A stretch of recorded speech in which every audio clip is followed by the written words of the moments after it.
Get out of the car, now! What did I do? Big, black, and dangerous. That's what you did. Miles stepped out, hands up. I'm a United States Marine. A Marine! All I see is a dog off his leash. He kicked Miles's feet apart. Just look at my ID. I don't need your ID. I got eyes. And my eyes tell me exactly what you are. People stared. Nobody stopped. Miles pressed his face against the cold hood, jaw tight, every muscle trained to fight. But he didn't move. What Deputy Grady had no way of knowing was that the man he just called a dog would have a 4-star general standing at attention for him before the night was over. To understand what happened on that road, you need to know who Miles Lancaster really is. Miles grew up in Ridgeway, Virginia. Small town, quiet streets, the kind of place where everybody knows your name, and your mama's name, too. His mother, Dorothy, worked the cafeteria line at Ridgeway Elementary for 26 years. Hairnet on before dawn, home after dark. 3 boys raised on a cashier's wage and a stubborn refusal to ask anyone for help. Miles was the middle child, the quiet one. While his older brother chased trouble and his younger brother chased girls, Miles chased structure. He wanted rules. He wanted purpose. And he found both the day he walked into a Marine recruiter's office at 18 years old. He signed the papers the same week he graduated high school. Dorothy cried the whole drive to the bus station. She packed him a brown bag lunch like he was still heading to school. Turkey sandwich, apple, a napkin with "I'm proud of you" written in her handwriting.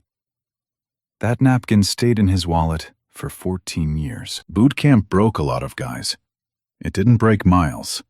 He thrived.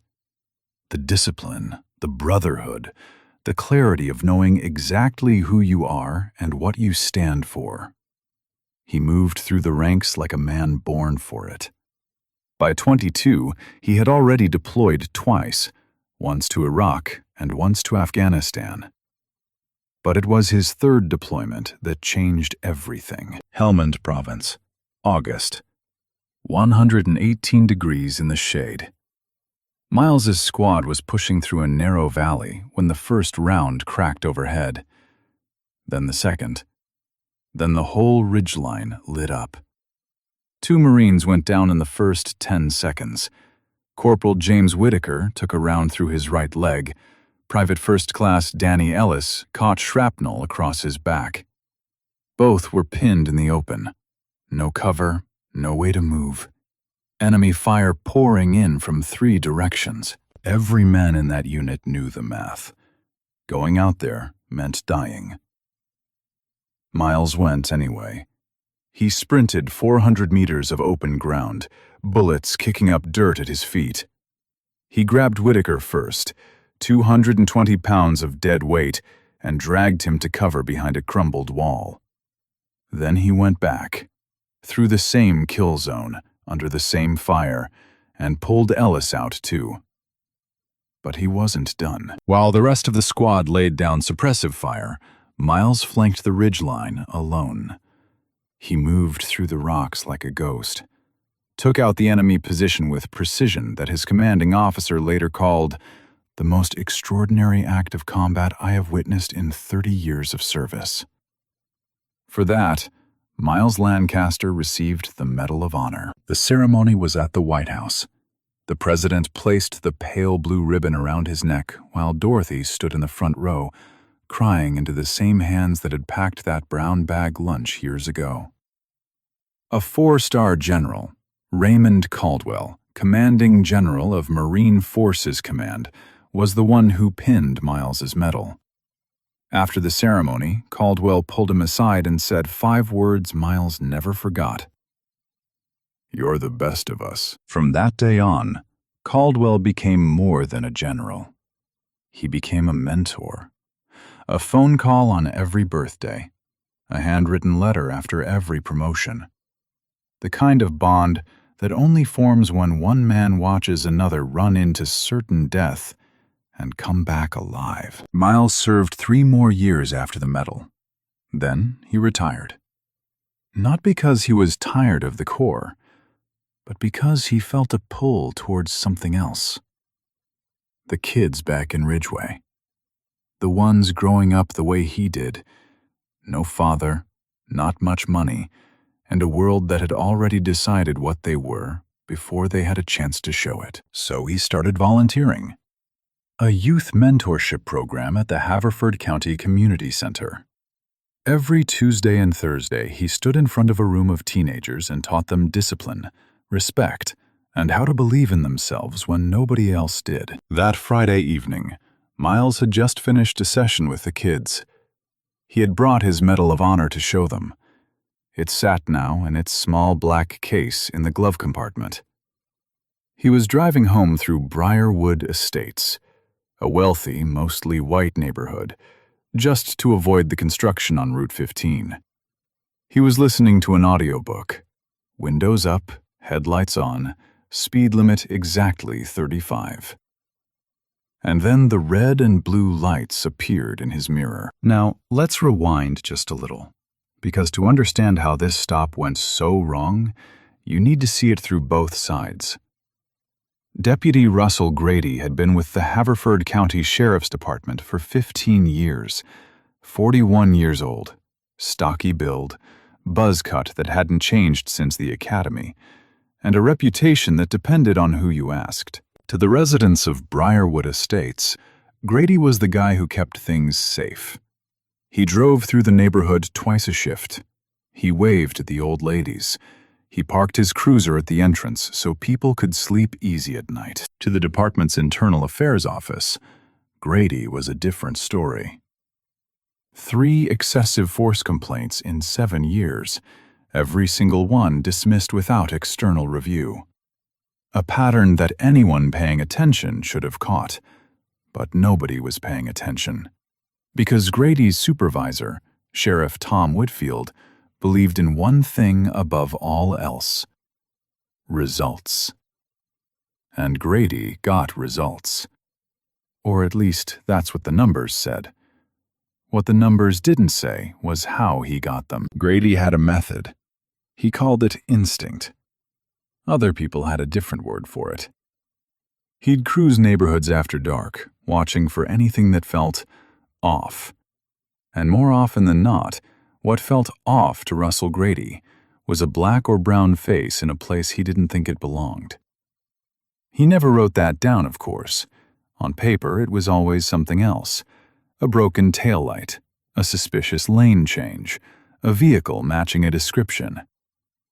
Tonight, the excuse was even thinner than usual. Briarwood Estates had been dealing with a string of car break-ins over the past 2 weeks. Residents were rattled. The neighborhood Facebook group was on fire with posts about suspicious strangers and demands for more patrols. Sheriff Whitfield told Grady to increase his presence in the area. So when Grady saw a black Ford F-150 entering Briarwood from the South Access Road at dusk, driven by a black man in a gray hoodie, his radio was in his hand before his brain finished the thought. "I got a visual on a suspicious vehicle," Grady said into the receiver. "Black male, dark truck, entering Briarwood from the south. Let's light him up." On the other end of that radio was Deputy Kevin Holt, 27 years old, 2 years on the force, lean build, nervous energy that he tried to hide by mimicking Grady's swagger. Holt had been paired with Grady for 6 months now, and in that time he'd learned one unspoken rule: don't question Russ. Holt pulled his cruiser behind Grady's. The 2 vehicles boxed in the black truck. Lights flashing, sirens off, the kind of stop that looks routine from the outside. But nothing about this was routine. Miles saw the lights in his rearview mirror. He didn't panic. He didn't speed up. He did what 14 years of military training had drilled into him. He controlled the situation. by controlling himself. He pulled over to the right, turned off the engine, turned on the interior light so the officer could see inside the cab, placed both hands on the steering wheel at 10 and 2, and waited. His heart rate didn't even change. He had been in ambushes in Helmand Province. A traffic stop in Virginia wasn't going to rattle him. Grady approached from the driver's side. Holt hung back on the passenger's side, flashlight sweeping the interior of the truck through the window. Standard positioning. But Grady's hand was already on his holster. Not standard. Grady didn't introduce himself, didn't state his name, didn't state the reason for the stop. He just shined his flashlight directly into Miles's face and held it there. The light was blinding. Miles squinted but didn't raise a hand to block it. He knew better. "License and registration," Grady said. "No, sir. No good evening. Just a command." "Yes, officer," Miles said. "I'm going to reach into my back pocket for my wallet. Slowly." "You bet you will." Slowly. Miles pulled out his wallet, extracted his Virginia driver's license and his registration from the visor above, handed both through the window. Grady looked at the license, looked at Miles, looked back at the license. He held it under his flashlight like he was searching for a forgery. Everything was clean. Miles Lancaster, age 34, Ridgeway, Virginia. No warrants, no priors. The registration matched the truck. The truck matched the plates. There was nothing here. Any reasonable officer would have handed the documents back and said, "Have a good night." Grady did not hand them back. "Miles Lancaster," he read out loud, like the name was a joke. "So what are you doing in Briarwood, Miles?" "Taking a shortcut, officer. The construction on Route 15. "A shortcut." Grady cut him off. He leaned into the window frame. Miles could smell coffee and chewing tobacco on his breath. Through Briarwood, after dark, in a hoodie. Miles said nothing to that, because there was nothing to say. The implication was clear, and responding to it would only make things worse. Grady held the silence for a long moment. Then he keyed his radio and called dispatch to run the plates. The response came back in under a minute. Clean. Registered owner, Miles Lancaster. No stolen vehicle reports. No flags. Grady stared at the radio like it had betrayed him. Holt appeared at the passenger window. He tapped the glass lightly. "Plates are clean, Russ. Registration matches. We good?" Grady didn't look at him. He was still staring at Miles. The flashlight hadn't moved from his face. "No," Grady said quietly. "We're not good." He straightened up, adjusted his belt. Then he said the words that turned a bad stop into a disaster. "Step out of the vehicle." Miles's hands were still on the wheel. "Officer, may I ask why? My documents are in order. I haven't committed a violation." "You're being asked to exit the vehicle as part of an active investigation. Step out. Now." "What investigation, sir?" Grady leaned back in, close enough that Miles could feel the heat off his skin. "You want to play lawyer with me, boy? I said get out." Miles took a slow breath. In through the nose, out through the mouth. A technique he had taught himself in a foxhole in Fallujah when mortar rounds were landing 50 meters away and panic meant death. He opened the door, stepped out slowly, hands visible at all times. The evening air hit his skin. Cool for October.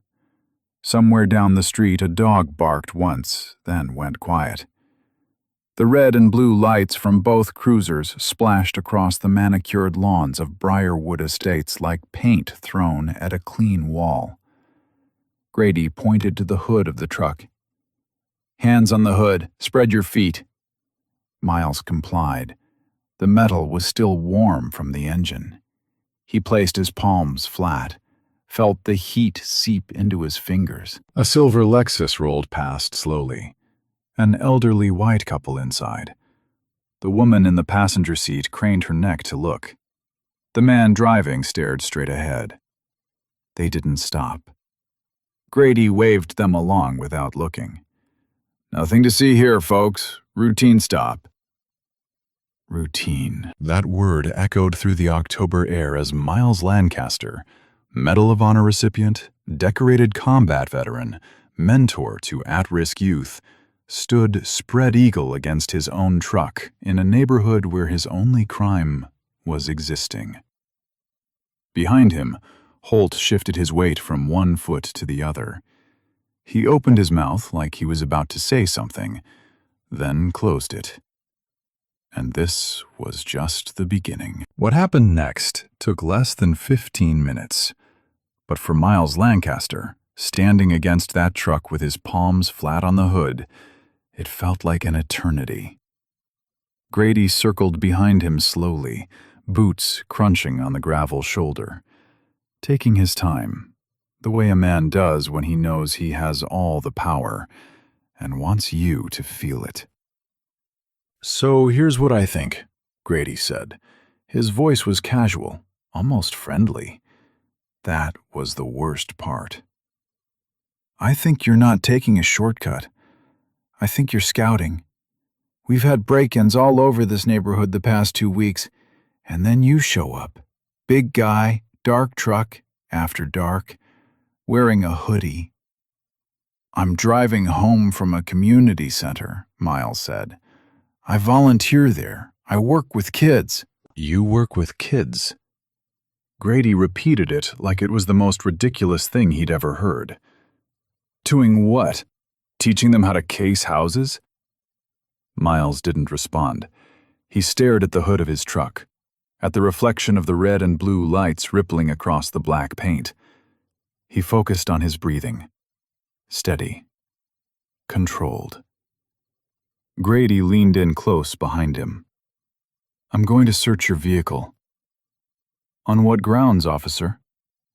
"I smell marijuana." There it was. The oldest trick in the playbook.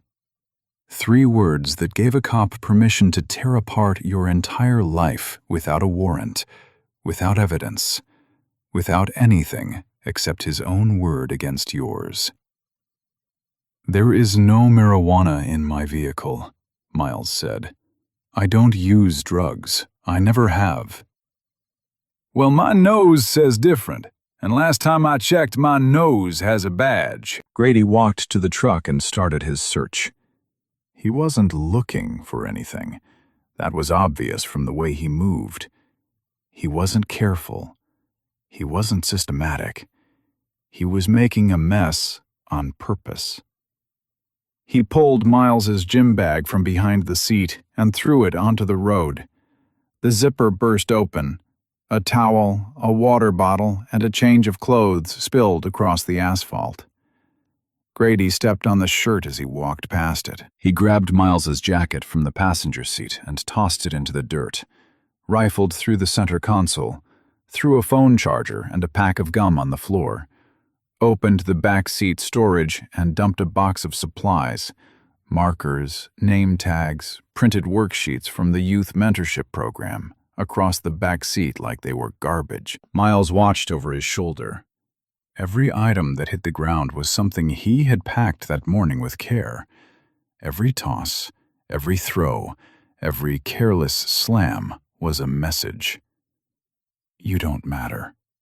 Your things don't matter. You are nothing.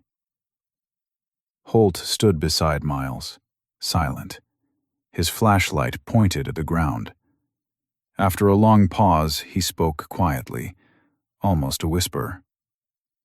"So, Marine, huh? What unit?" Miles glanced at him. "2nd Battalion, 6th Marines." "How many deployments?" 4. 2 Iraq, 2 Afghanistan. Holt nodded slowly, his lips pressed together like he wanted to say something else, something bigger. But the words didn't come.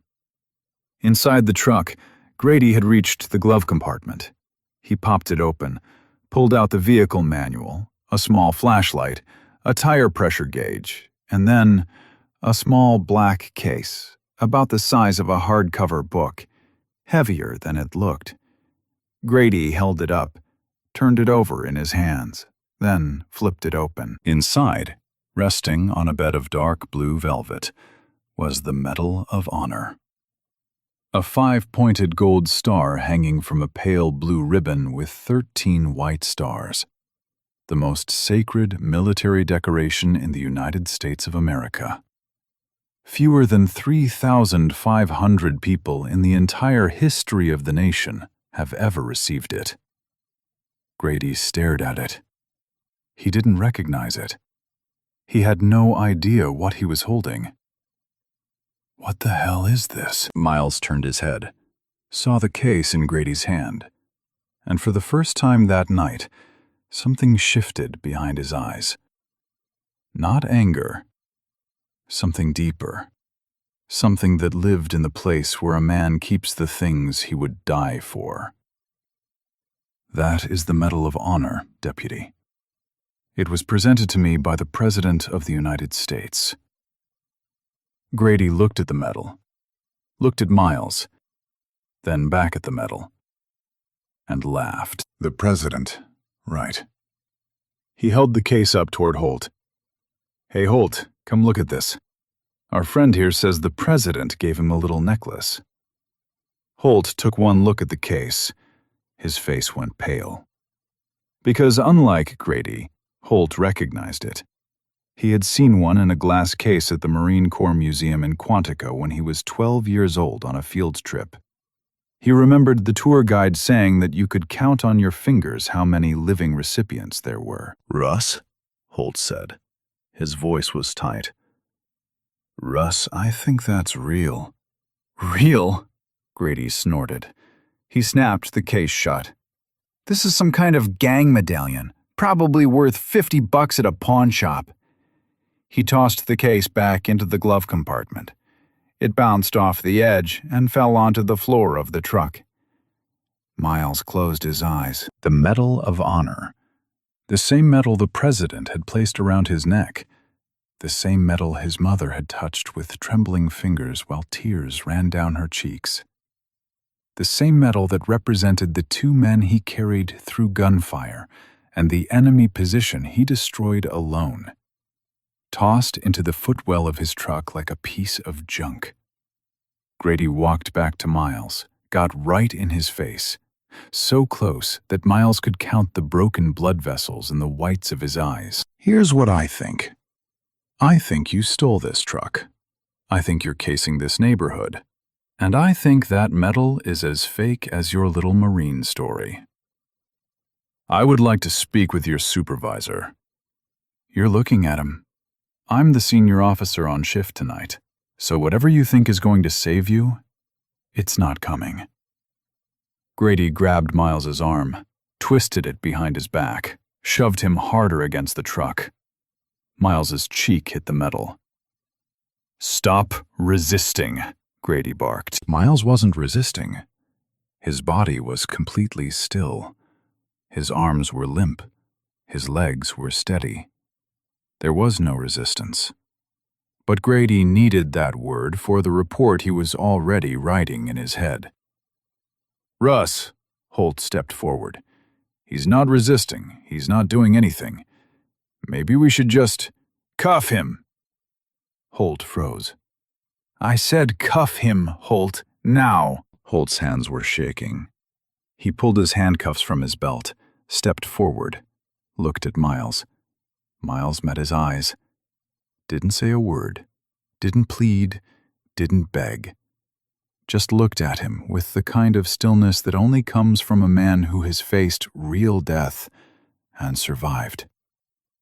The cuffs clicked around his wrists, cold steel against warm skin. Grady grabbed Miles by the shoulder and walked him to the back of the cruiser, opened the door, pushed his head down. Miles sat in the back seat. The plastic bench was hard. The cage separating the front from the back smelled like sweat and disinfectant. Grady slammed the door shut. Through the window, Miles could see his truck. The door still open, his belongings scattered across the road. The gym bag in the dirt. The worksheets from the kids' program blowing gently in the evening breeze. He looked down at his wrists, at the handcuffs. He had worn these hands raw, pulling 2 Marines out of a kill zone, and now they were locked in steel in the back of a police car in his own country. Grady leaned against his cruiser and started writing up the charges: resisting arrest, suspicious activity, possession of a suspected stolen item. All of it fabricated. Every single word. But here's the thing. The worst night of Deputy Grady's life hadn't even started yet, because Miles Lancaster still had one phone call, and the number he was about to dial was going to bring something to that station that Russell Grady could never talk his way out of. At the Haverford County Sheriff's Station, Miles Lancaster sat on a metal bench inside a holding cell. His wrists were red from the cuffs. The fluorescent lights above buzzed with a faint, constant hum that drilled into the silence. A deputy he hadn't seen before slid a phone across the counter. "You get one call." Miles picked up the phone. He didn't dial a lawyer. He didn't dial his mother. He scrolled to a contact saved under a single word: General. The line rang twice. "Lancaster." The voice on the other end was deep, measured, the kind of voice that had commanded thousands of Marines across 3 decades of service. "Sir, I'm at the Haverford County Sheriff's Station. I've been arrested." A pause. 3 full seconds of silence. When you've known a man like Raymond Caldwell long enough, you learn that his silences say more than most people's speeches. "Arrested for what?" "Driving through a white neighborhood, sir. They searched my truck without cause.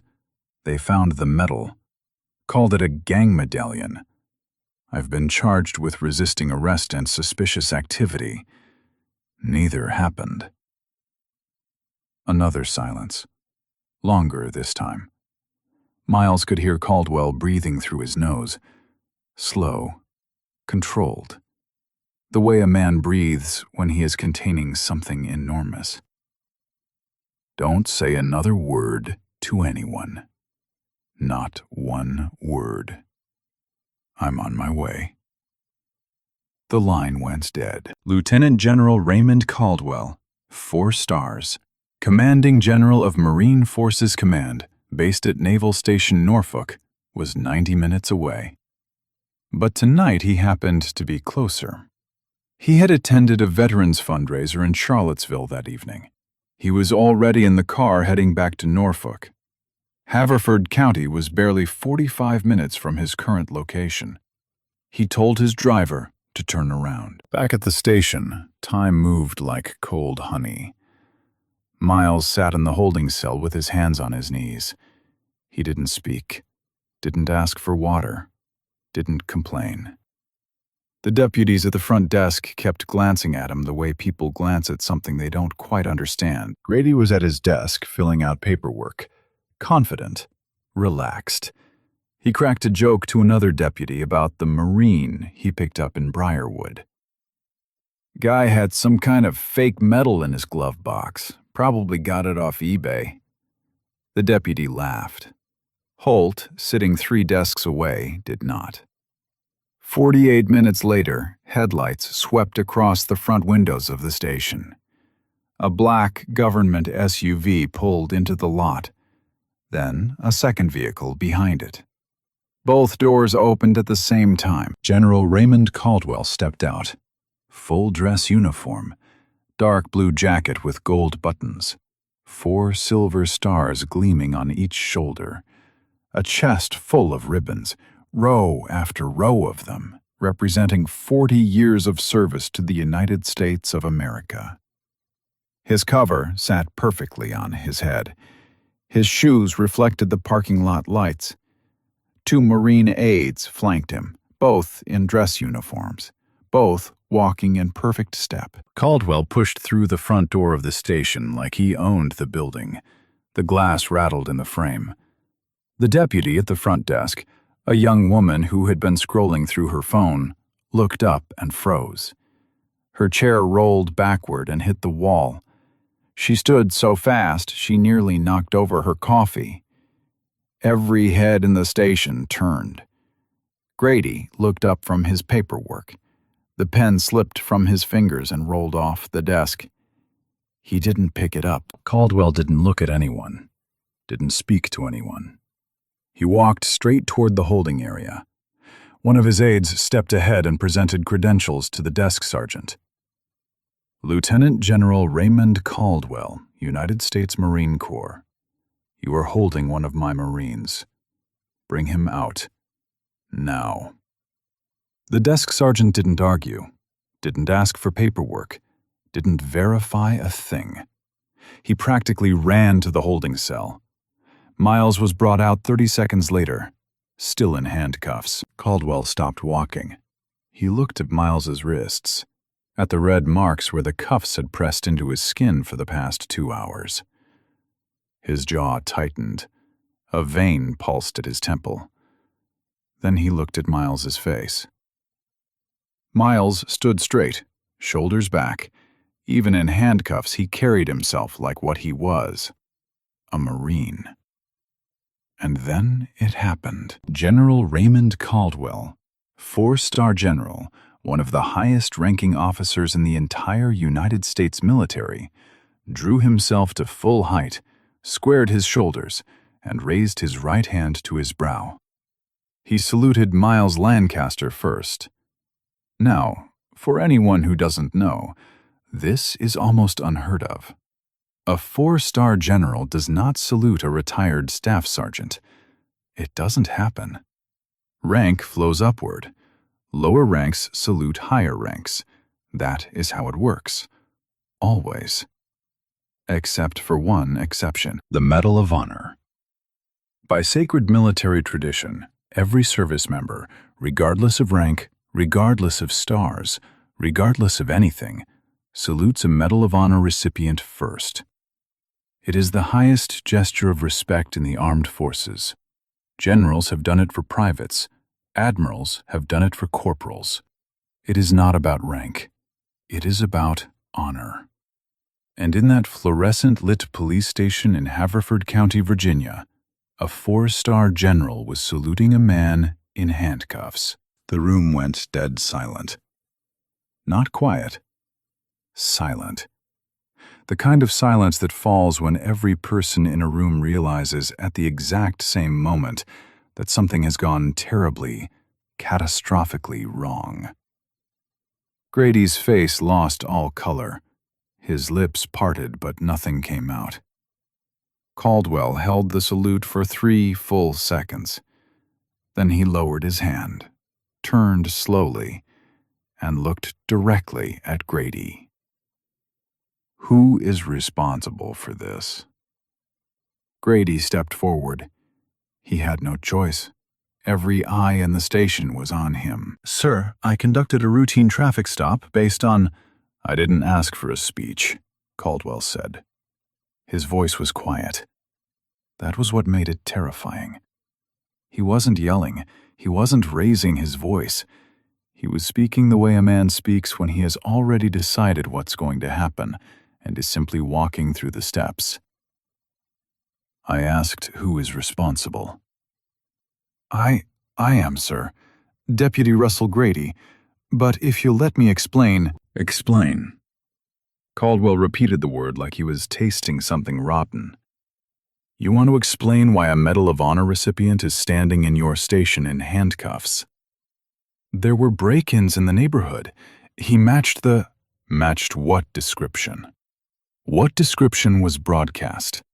What dispatch call described a black male in a black Ford F-150? Grady opened his mouth. closed it, opened it again. Nothing came out, because there was no description. There was no dispatch call. There was nothing except a black man driving through a white neighborhood. And everyone in that room now knew it. Caldwell turned to the desk sergeant. "I want his body camera footage. Both officers, every second. And I want it now." The footage was pulled within 10 minutes. They played it on a monitor in the sergeant's office. Caldwell stood with his arms crossed. His two aides stood behind him. The desk sergeant sat at the keyboard. Grady stood in the corner like a man watching his own funeral. The footage showed everything. It showed Grady approaching the truck with his hand already on his holster before a single word was spoken. It showed him shining the flashlight into Miles's face without identifying himself. It showed the lack of any stated reason for the stop. It showed Grady saying, "Big, black, and dangerous." It showed the fabricated marijuana claim. It showed him tossing Miles's belongings onto the road, stepping on his shirt, dumping the youth program supplies across the back seat. It showed him opening the Medal of Honor case, calling it a gang medallion, and throwing it back into the glove compartment like a piece of trash. It showed him shoving Miles against the truck. It showed him yelling, "Stop resisting," while Miles stood completely still. It showed him ordering Holt to apply handcuffs to a man who had not committed a single crime. Every second of it. Recorded, time-stamped. Undeniable. Caldwell watched the entire thing without moving. When it ended, he stood in silence for 5 seconds. Then he turned to Grady. "You called the Medal of Honor a gang medallion." It wasn't a question. Grady said nothing. "This man charged an enemy position alone in Helmand Province. He carried 2 wounded Marines across 400 meters of open ground under fire. The President of the United States shook his hand, and you put him face down on the hood of his own truck and called him a dog." Grady's voice cracked. I didn't know who he was." Caldwell took 1 step toward him. Just one. But it closed the distance enough that Grady had to look up. "You didn't need to know who he was. You needed to follow the law. And you didn't. Not because you couldn't. Because you didn't want to." By now, Sheriff Tom Whitfield had arrived. He had been called at home by his panicking staff. He came through the door in civilian clothes, khakis and a polo shirt, looking like a man who had just been told his house was on fire. Whitfield was 58. Career politician. He had run the department for 12 years on a simple formula: keep the crime stats low, keep the complaints quiet, and keep getting re-elected. Grady was his best producer. 3 excessive force complaints in 7 years. Whitfield had buried every single one. But there was no burying this. Whitfield looked at the footage, looked at Caldwell, looked at the 4 stars on his shoulders, and made the fastest decision of his career. "Deputy Grady, you are suspended without pay, effective immediately, pending a full internal investigation. Turn in your badge and your weapon." Grady stared at him. "Tom, come on, you know me. 15 years, badge, weapon. Now." Grady's hands trembled as he unclipped his badge from his belt. He set it on the desk, then his service weapon. The metal clinked against the wood like a period at the end of a sentence. Holt was suspended too. Caldwell noted, and the footage confirmed, that Holt had hesitated multiple times, that he had questioned Grady, that he had recognized the metal. But he had still applied the cuffs, and in the eyes of the law, hesitation without action is just silence with extra steps. All charges against Miles were dropped on the spot. Every single one. Erased like they never existed. Because they never should have. Miles walked out of the station beside General Caldwell. The night air hit his face. Cool. Clean. He stopped on the sidewalk and took a breath. A real breath. The first one in hours that didn't taste like disinfectant and fluorescent light. Caldwell put a hand on his shoulder. You handled that with more discipline than most generals I've ever known. Miles was quiet for a moment. Then he said, I just kept thinking about the kids at the center. What do I tell them on Monday? Caldwell looked at him. You tell them the truth, and then we make sure this never happens to anyone else. General Caldwell didn't go home that night. He went to work. By Sunday morning, before most people in Haverford County had finished their first cup of coffee, Caldwell had made 3 phone calls. The first was to the Marine Corps Inspector General. The second was to a contact at the Department of Justice Civil Rights Division. The third was to a military attorney at Naval Station Norfolk who specialized in civil rights cases. The wheels started turning before the sun came up, but it wasn't just the military machine that was moving. Someone inside the station, to this day no one knows who, copied the body camera footage and sent it to a journalist. Her name was Dana Prescott, 36 years old, investigative reporter for the Richmond Chronicle. She had spent her entire career covering police misconduct cases in Central Virginia, and she had learned to recognize a bombshell the moment it landed in her inbox. She watched the footage once, then again, then a third time. By the 4th viewing, she had already written her headline. The story broke Monday morning, front page, above the fold. The Richmond Chronicle ran it with a still frame from the body cam, Grady's hand pressing Miles's face against the hood of the truck. The headline read, Medal of Honor recipient arrested for driving through white neighborhood. By Monday afternoon, the story had been picked up by every major outlet in the country. CNN, MS, NBC, Fox News, The Washington Post, The New York Times. All of them running the same clip, all of them landing on the same moment. The gang medallion line. That was the one that broke the internet. A deputy sheriff holding the Medal of Honor, the highest military decoration in the United States, and calling it a gang medallion. Calling it a $50 pawn shop trinket. The clip played on loop across every cable news channel for 72 straight hours. Social media turned it into a wildfire. Hashtags trended for days. Veterans were furious. Military families were furious. Civil rights organizations were furious. Even people who had never thought twice about policing reform watched that clip and felt something shift inside their chest.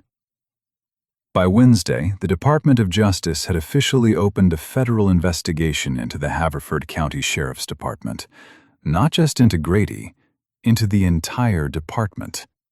And what they found was worse than anyone expected. Federal investigators pulled 18 months of traffic stop data from the department's records. They cross-referenced every stop with demographic information, dispatch logs, and body camera footage. The numbers told a story that no amount of excuses could explain away. Deputy Russell Grady had conducted 214 traffic stops in the past 18 months. Of those 214 stops, 167, 78%, involved Black or Latino drivers.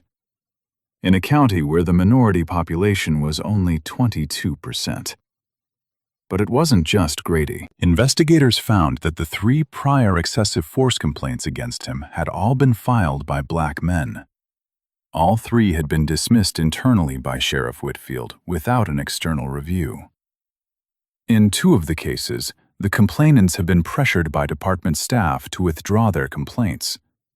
In the third, the paperwork had simply disappeared. Dashboard camera footage from other stops showed a pattern so consistent it was almost mechanical. The same language, the same tactics, the same fabricated justifications. Smelled marijuana, suspicious behavior, matched a description. The same words over and over, used on different people who had only one thing in common. 2 other deputies were implicated in covering for Grady's behavior. They had been present during stops where Grady used excessive force and had filed supporting reports that contradicted the camera footage. Both were placed on administrative leave. The investigation took 4 months. The indictment took 2 weeks after that. Deputy Russell Grady was arrested at his home on a Tuesday morning, 6:30 a.m. Federal marshals at his front door. Neighbors watching through their blinds as he was led to a black SUV in handcuffs. The same kind of handcuffs he had put on Miles Lancaster. The charges were severe. Deprivation of civil rights under color of law, a federal offense under 18 U.S.C. Section 242. Filing a false police report, unlawful search and seizure, assault. The trial lasted 9 days. Grady's defense attorney argued reasonable suspicion, the neighborhood break-ins, the increased patrols, the hoodie. He painted a picture of a dedicated officer making a split-second judgment call in a high-crime environment. The prosecution dismantled it in less than an hour. They showed the body cam footage. They showed the dispatch logs. No description matching Miles had ever been broadcast. They showed the traffic stop data. They showed the buried complaints. They showed that Grady had a pattern stretching back years, and that the system designed to catch it had looked the other way every single time. The jury deliberated for 3 hours. Guilty. All counts. Grady stood in the courtroom as the verdict was read. His wife sat in the gallery behind him. She was crying. Grady was not. He stared straight ahead with the expression of a man who still, even now, could not quite believe that consequences had finally found him. The sentence came 2 weeks later. 4 years in federal prison. A permanent ban from law enforcement anywhere in the United States. And a spot on a federal database that would follow him for the rest of his life. Sheriff Tom Whitfield resigned 3 days after the verdict. He held a press conference that lasted 4 minutes. He thanked the community for their support. He did not apologize. He did not mention Miles Lancaster by name. He walked away from the podium and never held public office again. The DOJ investigation named Whitfield as a systemic failure, a leader who prioritized statistics over civil rights and enabled a culture of unchecked racial profiling. He was not criminally charged, but he faced a civil lawsuit from Miles that would shadow him for years. Deputy Kevin Holt was not criminally charged. The footage showed his hesitation, his attempts to intervene, his recognition of the medal. But he was terminated from the department. In a public statement released through his attorney, Holt said 7 sentences that would be quoted in newspapers across the country. "I should have done more. I knew what was happening was wrong. I saw it. I heard it, and I didn't stop it. I told myself it wasn't my place, but it was. It was exactly my place. And I'll carry that failure for the rest of my life." Miles Lancaster filed a civil rights lawsuit against Haverford County. It was settled out of court for $2.8 million. He didn't keep most of it. He donated a third to expand the youth mentorship program at the community center. A third went into a scholarship fund named after his mother, the Dorothy Lancaster Future Leaders Scholarship, for first-generation college students from Ridgeway, Virginia. The rest he split between a veterans support organization and a legal defense fund for victims of police misconduct. 3 months after the settlement, Miles received a letter on congressional letterhead. He was being invited to testify before a House subcommittee on policing reform. He said yes. Miles sat at a long table in a wood-paneled hearing room in Washington, D.C. Cameras everywhere. Microphones everywhere. Members of Congress lined up behind raised desks like judges in a courtroom, and beside him, in full-dress uniform with 4 stars on his shoulders, sat General Raymond Caldwell. Miles spoke for 12 minutes. No notes, no prepared statement. Just a man telling the truth in a calm, steady voice that had once called out orders under enemy fire. He told them about the stop, about the search, about the gang medallion, about sitting in a holding cell in handcuffs while a deputy joked about his medal at a desk 20 feet away. Then he said the line that would be replayed 10 million times. I didn't need the Medal of Honor to deserve basic dignity. No one does. But the fact that I had one, and it still wasn't enough, should tell you everything you need to know about where we are. The room was silent. One congresswoman wiped her eyes with the back of her hand. She didn't try to hide it. So where are they now? Miles Lancaster still lives in Ridgeway, Virginia. Same town he grew up in. Same streets his mother walked to work every morning before dawn. But things are different now. The youth mentorship program he started at the Haverford County Community Center didn't just survive what happened that night. It grew. What was once a Tuesday and Thursday after-school session in a single room is now a full program running across 3 counties. 62 kids enrolled last semester. Miles teaches them the same things he always has: discipline, respect, accountability, how to stand tall when the world is pushing you down. But now, he teaches them one more thing. He teaches them their rights. Every new kid who walks through the door gets a small card, laminated, wallet-sized. On one side, it lists what to do during a traffic stop: hands visible, interior light on, ask for badge number, request a supervisor. On the other side, a single sentence in bold print: you deserve to be treated with dignity. That is not a privilege. It is the law. Miles also speaks now, not just at the community center, at military events, at police academies, at high schools and college campuses across Virginia. He tells his story the same way every time: calm, measured, without bitterness.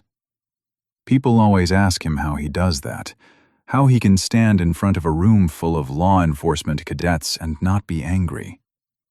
His answer is always the same: anger is easy. Change is hard. I'm not interested in easy. The Dorothy Lancaster Future Leaders Scholarship awarded its first 3 grants last spring. 2 went to young women from Ridgeway. 1 went to a young man from Haverford County who wants to study criminal justice. Dorothy came to the ceremony. She wore her best dress and cried through the whole thing, just like she did the day the president put that medal around her son's neck. Russell Grady is serving his sentence at a federal correctional facility in Cumberland, Maryland. He filed 1 appeal. It was denied. His wife filed for divorce 6 months into his sentence. His pension was revoked. The name that once carried weight in Haverford County now carries something else entirely. He will be eligible for release in 3 years. But the federal database will follow him forever. He will never wear a badge again. He will never carry a service weapon again.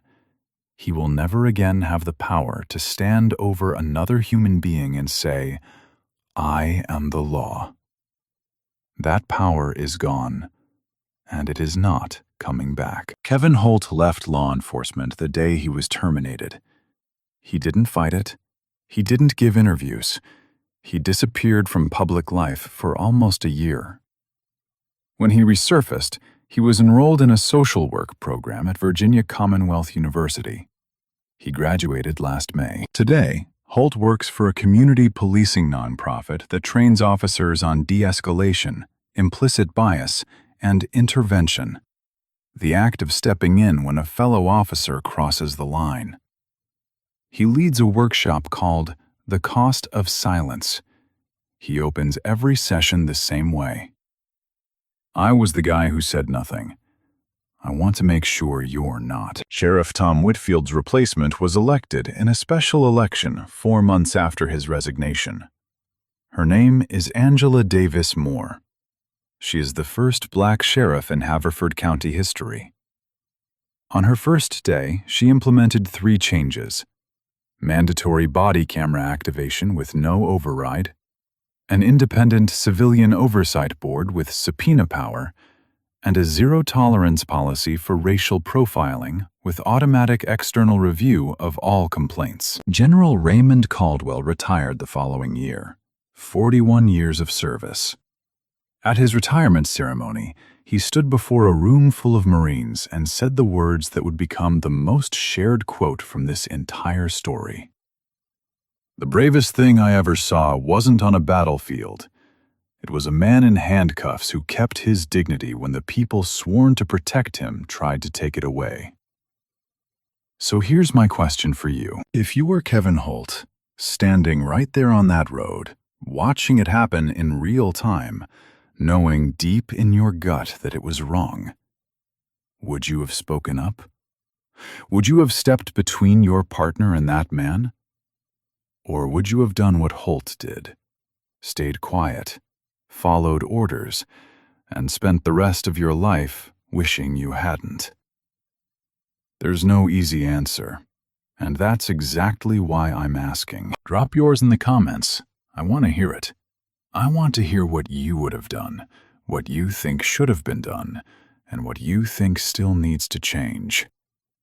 And if this story hit you, if it made you feel something, do me a favor. Like this video. Share it with someone who needs to hear it. Subscribe if you haven't, because the more people see stories like this, the harder it becomes to look away. And looking away is how we got here in the first place. A four-star general saluted a man in handcuffs. That single moment told you everything about who the real criminal was in that station. Mayor Lancaster led for the country. He carried dying men through gunfire. The president paid the highest military honor around his neck. And a deputy with a flashlight and a virus revealed all of it to nothing in under 15 minutes. That's not a broken system making a mistake. That's the system working exactly the way it was designed to, until someone with 4 stars on his shoulders walked in and broke the silence.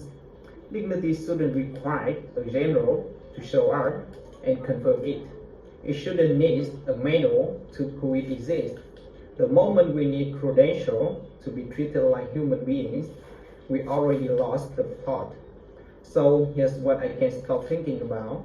What the honor actually means is the people sworn to protect it can even recognize it. And what point the staying quiet stop being caution and start becoming the very thing you swore you never be. And how many people tonight are sitting where Miles sat, with no general coming? Drop your answer in the comments, and if this story hit you, subscribe, say it. Because silence only works when nobody watching. Let's make sure they are watching.